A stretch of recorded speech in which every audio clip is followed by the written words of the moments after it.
invited me to New York during the recording of Double Fantasy. And here's my first impression 20 years after that. We were in a recording studio and there were these TV monitors that were up on the wall. And I think that one of the monitors was a security system that showed you the people who were coming through the front door, and I don't know what the other monitors were for. But there was a picture of Sean that was taped over the screen of one of the TV monitors. There was a little room where a fellow named Toshi was serving warm green tea and rice for John and Yoko. So in between takes, they would go back there and have their rice and tea.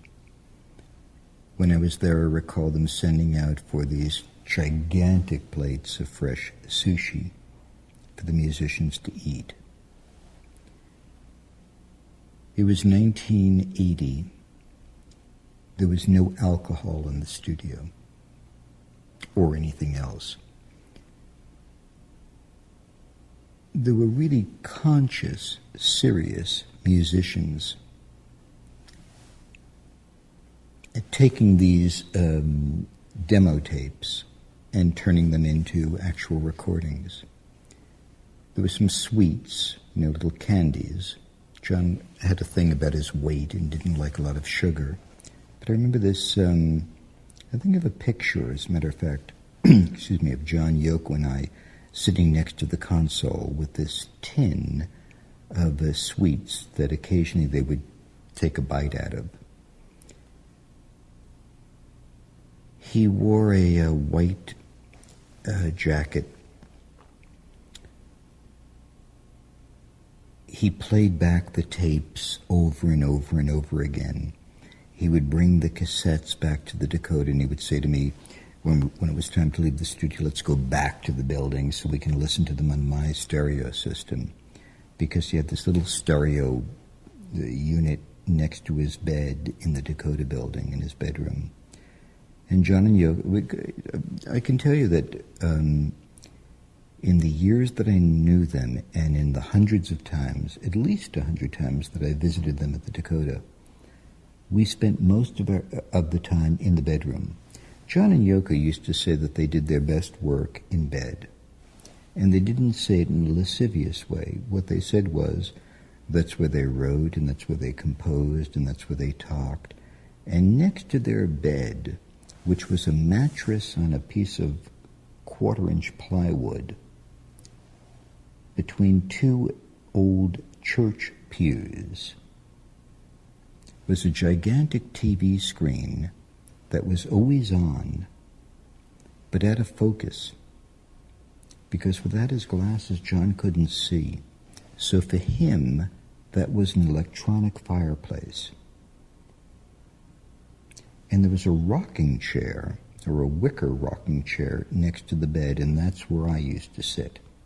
So John and Yoko would be in bed in their pajamas, and I would be seated there. There would be this image of something going on that nobody could discern because you would just see these color patterns with no volume. And we would sit there till 1, 2, 3, 4 in the morning. Yoko always fell asleep because John and I would talk into the night.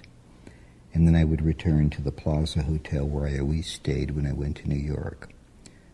And he would bring the tapes back from the recording studio, put them on his little Sony recorder, push play, and I would hear the stuff coming back, sometimes not complete, just partial tracks, a vocal track or a vocal track with some instrumentation. And man, you should have been there. I mean, it was just gorgeous.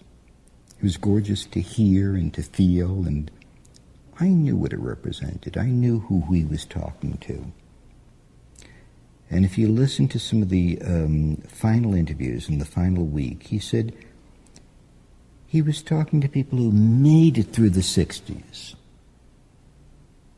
who felt the 70s were a drag, who felt that disco was quicksand, and they were finally coming out of it, and he wanted to know about other people's relationships and how they were getting on with the person that they were with, which is the foundation of what double fantasy was all about. And I listened to the music. I got it. Everybody got it. And we smiled. And he pushed stop. And we would never discuss the music because I'm not a musician. I don't know about the music. But we would just go on to talk about relationships until it was time for me to go.